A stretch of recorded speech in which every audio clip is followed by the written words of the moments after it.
Hola, bienvenidos a Recomiéndame un libro. Yo como siempre soy René Morales y el día de hoy vamos a hablar de un montón de cosas, pero vamos a hablar particularmente de esta cosa que traje aquí. No sé si alcanza a ver, sí, ahora sí, por fin lo atiné.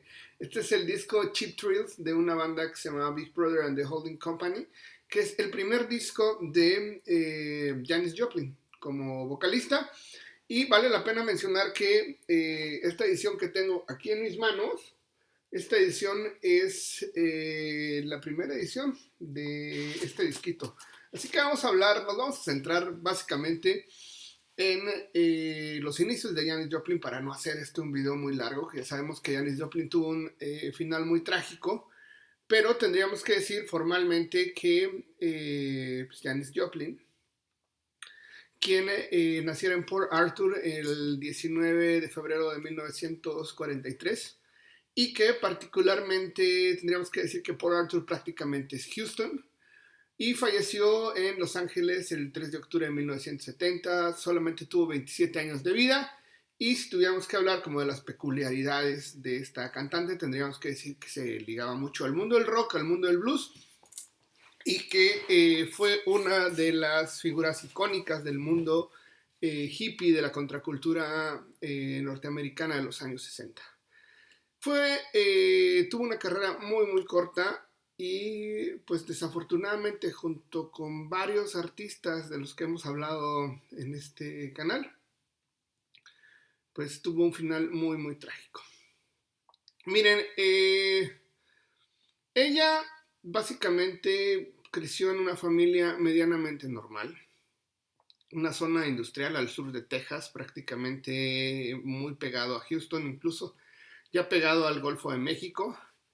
Y fue pues una persona muy ligada a esta cultura blanca, eh, anglosajona, también ligada al mundo protestante. Pertenecía a una iglesia que se llamaba la Iglesia de Cristo, y pues todo era prácticamente normal, hasta que en la adolescencia empezó a convertirse pues en amigos de personas relativamente pues complicadas. Y entonces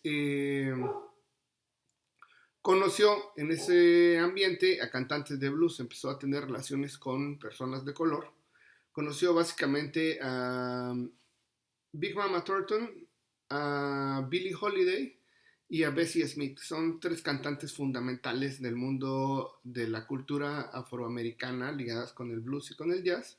Y eso definitivamente cambió la manera en que decidió ella dedicarse pues, al mundo de la música.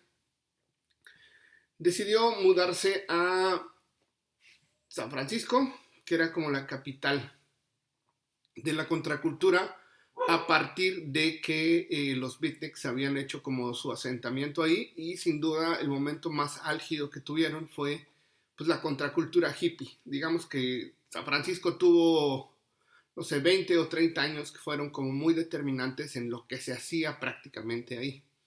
Y pues estando en San Francisco, tuvo un grupo que se llama Big Brother and the Holding Company, que es esto que está aquí. Aquí está el nombre, no sé si se alcance a ver, perdón, pero es que nunca le atino, pero aquí está, miren. Y ese es el nombre del disco. Y una de las peculiaridades de esta banda de la que estamos hablando es que, miren, empezaron a tocar en un lugar que se llamaba Fillmore West, que era una sala de conciertos, que es una sala de conciertos importantísima en San Francisco, y donde básicamente a partir de 1968 hasta 1971-72 estuvieron tocando un montón de músicos y haciendo básicamente populares en este espacio.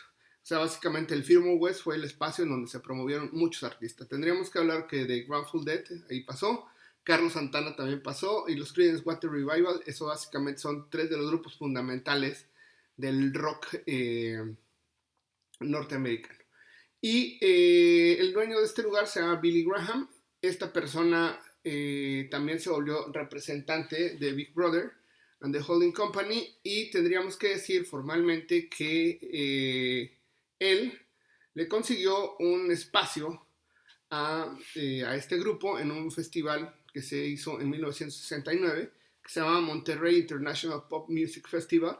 Y en ese lugar también tocó Carlos Santana y también se hicieron muy populares Otis Redding, también tocó Jimi Hendrix. Yo tengo por ahí un disco hablando de ese concierto.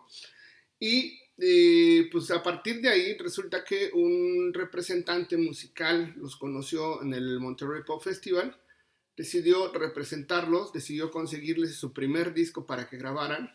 Se llama Albert Bernard Grossman y él básicamente era el representante también de Bob Dylan y mucho después se volvió el representante de Band y también había sido el representante de Janis Joplin, para que vean más o menos, y él quedó básicamente impresionado de la manera en que cantaba Janis Joplin, que básicamente, como les he comentado, era una persona de origen caucásico blanco que cantaba canciones ligadas básicamente pues, al blues y al jazz más norteamericano que había. Y entonces, ese fue el primer lanzamiento de Janis Joplin, era muy, muy joven, y tendríamos que decir que pues, se había caracterizado por distintas cuestiones. Se había caracterizado primero por el origen, porque la gran mayoría de todos los participantes de ese grupo eran blancos. La segunda era que pues era un lanzamiento Columbia Records, o sea que era una empresa que creía mucho en el trabajo de Janis Joplin. Tendríamos que decir que el trabajo de la guitarra que se hace en ese disco por parte de James Gorley vale muchísimo la pena escucharlo. Y tendríamos la peculiaridad que lo que hacen de repente es tomar canciones del blues más clásico que se puedan imaginar. Por ejemplo, toman canciones de Big Mama Thornton, tienen una canción que se llama Ball and Chain, que es una canción que hace prácticamente pues una reconstrucción del mundo de las cárceles en Estados Unidos en los años 30. También toman una canción de George Gershwin, una ópera, y toman Summertime y empiezan como a trabajar. Y hay pues distintas cosas. Incluso una de las cosas que me gustaría como hacerles notar es que aquí en esta parte dice que el arte del disco está hecho por Eric Crump.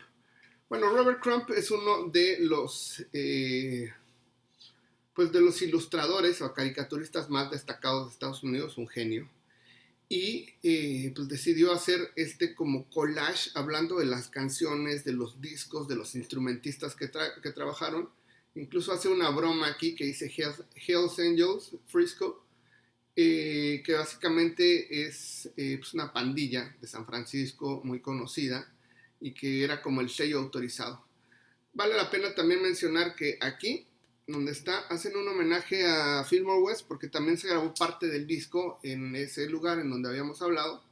Y el trabajo artístico por parte de Robert Crump es verdaderamente bellísimo. Por dentro tienen pues una fotografía donde están trabajando en el Fillmore West, y por la parte de atrás hay una imagen bellísima de Janis Joplin que desafortunadamente pues no nos regaló gran cantidad de discos, sino muy muy poquitas cosas, pero todo lo que hizo pues se caracterizaba por tener ese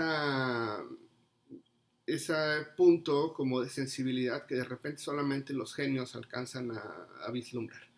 Y pues nada, les quería dejar por ahí el primer disco de Janis Joplin. Les quería invitar a escucharlos. Ya les presenté el disco. Yo creo que más allá de tenerlo en formato digital, tener el arte que compone esta belleza, vale muchísimo la pena tenerlo en formato físico. Yo por ahí no tengo todos los discos en vinil, pero sí tengo por ahí un par de cosas ligadas íntimamente al disco compacto y al cassette, pero quería comenzar rindiéndole un homenaje a Janis Joplin así. Y me gustaría que me comentaran, coméntenme ustedes, pónganme por ahí qué piensan, si ya conocían el disco, si ya conocían gran parte de la historia que les comenté de cómo en San Francisco, en el Fillmore West, el Monterrey Pop Festival, si les parece medianamente interesante o no. Y me gustaría también que me regalaran un like, ya sabes, si le gusta lo que digo, con la manita hacia arriba, si no le gusta, con la manita hacia abajo, para que yo esté enterado y hagamos una comunicación entre usted y yo. Y me gustaría que se suscribiera al canal si no lo ha hecho. Lo único que tiene que hacer es aplastar un botoncito que está por ahí que dice suscribirse. Al lado hay una campanita, también aplástelo y lo único que va a pasar es que ahora que hacemos videos de lunes a viernes, esto va a llegar directamente a su perfil de YouTube. Bueno, sin más por el momento, nos vemos en el próximo video. Bye.